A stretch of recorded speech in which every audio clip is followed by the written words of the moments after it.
বন্ধুগণ, আপনারা যে সওগাত আজ হাতে তুলে দিলেন, আমি তা মাথায় তুলে নিলাম।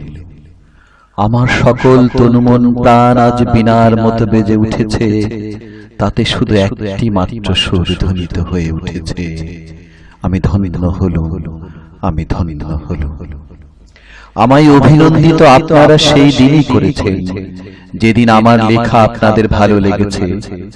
বিংশ শতাব্দীর অসম্ভবের সম্ভাবনার যুগে আমি জন্মগ্রহণ করেছি। এরই অভিযান সেনা দলের তুর্যবাদকের একজন আমি। এই হোক আমার সবচেয়ে বড় পরিচয়। আমি এই দেশে, এই সমাজে জন্মেছি বলে শুধু এই দেশেরই, এই সমাজেরই নই, আমি সকল দেশের সকল মানুষের। কবি চাই না দান, কবি চাই অঞ্জলি, কবি চাই প্রীতি, কবিতা আর দেবতা, সুন্দরের প্রকাশ। সুন্দরকে স্বীকার করতে হয়, যা সুন্দর তাই দিয়ে। সুন্দরের ধ্যান, তাঁর স্তব গানই আমার ধর্ম। তবু বলছি, আমি শুধু সুন্দরের হাতে বিনা পায়ে পদ্ম ফুলি দেখিনি, তার চোখে চোখ ভরা জল দেখেছি। শ্মশানের পথে, গোরস্থানের পথে তাকে ক্ষুধার্তীর্ণ মূর্তিতে ব্যথিত পায়ে চলে যেতে দেখেছি। যুদ্ধভূমিতে তাকে দেখেছি, কারাগারের অন্ধভূমিতে তাকে দেখেছি, ফাঁসির মঞ্চে তাকে দেখেছি। আমাকে বিদ্রোহী বলে খামাখা লোকের মনে ভয় ধরিয়ে দিয়েছেন কেউ কেউ। এই নিরীহ জাতটাকে আছড়ে কামড়ে তেড়ে নিয়ে বেড়াবার ইচ্ছা আমার কোনো দিনই নেই। আমি বিদ্রোহ করেছি, বিদ্রোহের গান গেয়েছি, অন্যায়ের বিরুদ্ধে, অত্যাচারের বিরুদ্ধে, যা মিথ্যা কুলসিত পুরাতন পচা সেই মিথ্যা সনাতনের বিরুদ্ধে, ধর্মের নামে ভণ্ডামি ও কুসংস্কারের বিরুদ্ধে। কেউ বলেন আমার বাণী জবন, কেউ বলেন কাফের। আমি বলিও দুটোর কোনোটিই নই। আমি কেবলমাত্র হিন্দু মুসলমানকে এক জায়গায় ধরে এনে হ্যান্ডশেক করাবার চেষ্টা করেছি, গালাগালিকে গলাগলিতে পরিণত করার চেষ্টা করেছি।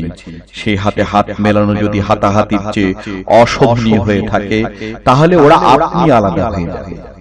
আমার গাঁট ছাড়ার বাঁধন কাটতে তাদের কোনো বেগ পেতে হবে না, কেননা একজনের হাতে আছে লাঠি, আর একজনের আস্তিনে আছে ছুরি। হিন্দু মুসলমানে দিন রাত হানাহানি, জাতিতে জাতিতে বিদ্বেষ, যুদ্ধ বিগ্রহ, মানুষের জীবনে একদিকে কঠোর দারিদ্র, ঋণ, অভাব, অন্যদিকে লোভী অসুরের যক্ষের ব্যাংকে কোটি কোটি টাকা পাষাণ স্তূপের মতো জমা হয়ে আছে। এই অসাম্য ভেদ জ্ঞান দূর করতেই আমি এসেছিলাম।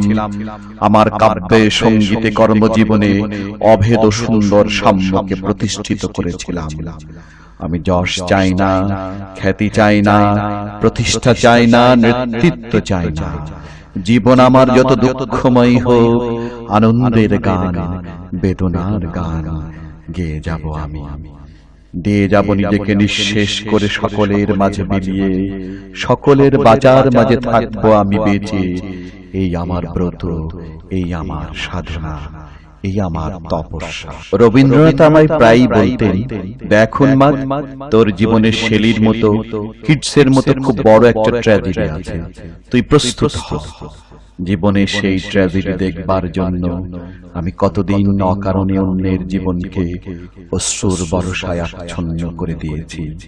কিন্তু আমার জীবন রয়ে গেল বিশুষ্ক মরুভূমির মতো দগ্ধ, মেঘের ঊর্ধ্বে, শূন্যের মতো কেবল হাসি, কেবল গান, কেবল বিদ্রোহ। আমার বেশ মনে পড়ছে একদিন আমার জীবনের মহা অনুভূতির কথা। আমার ছেলে মারা গেছে। আমার মন তীব্র পুত্র শোকে যখন ভেঙে পড়ছে, ঠিক সেই দিনই, সেই সময় আমার বাড়িতে হাসনাহেনা ফুটেছে। আমি প্রাণ ভরে সেই হাসনাহেনার গন্ধ উপভোগ করেছিলাম। আমার কাব্য, আমার গান আমার জীবনের সেই অভিজ্ঞতার মধ্য হতে জন্ম নিয়েছে। যদি কোনদিন আপনাদের প্রেমের প্রবল টানে আমাকে আমার একাকিত্বের পরম শূন্য থেকে অসময়ে নামতে হয়, তাহলে সেদিন আমায় মনে করবেন না আমি সেই নজরুল। সেই নজরুল অনেক দিন আগে মৃত্যুর খিড়কি দুয়ার দিয়ে পালিয়ে গেছে।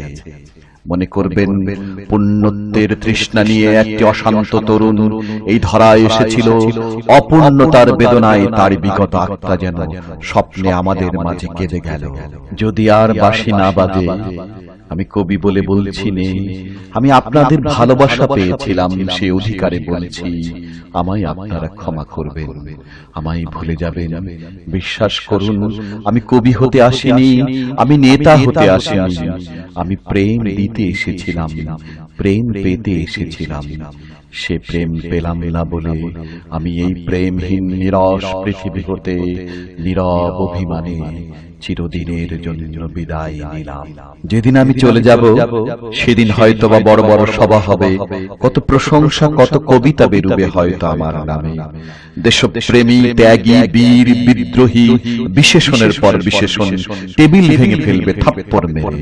বক্তার পর বক্তা এই অসুন্দরের শ্রদ্ধা নিবেদনের প্রার্থ দিনে বন্ধু তুমি যেন যেও না। যদি পারো চুপটি করে বসে আমার অলিখিত জীবনের কোনো একটি কথা স্মরণ করো। তোমার ঘরের আঙিনায় বা আশেপাশে যদি একটি ঝরা পায়ে পেশাব ফুল পাও, সেটিকে বুকে চেপে বলো, বন্ধু আমি তোমায় পেয়েছি। তোমাদের পানে চাহিয়া বন্ধু আর আমি জাগিব না, কোলাহল করে সারাদিন মান কারো ধ্যান ভাঙিব না। নিশ্চল নিশ্চুপ আপনার মনে পুরিব একাকী গন্ধ বিধুর ধূপ।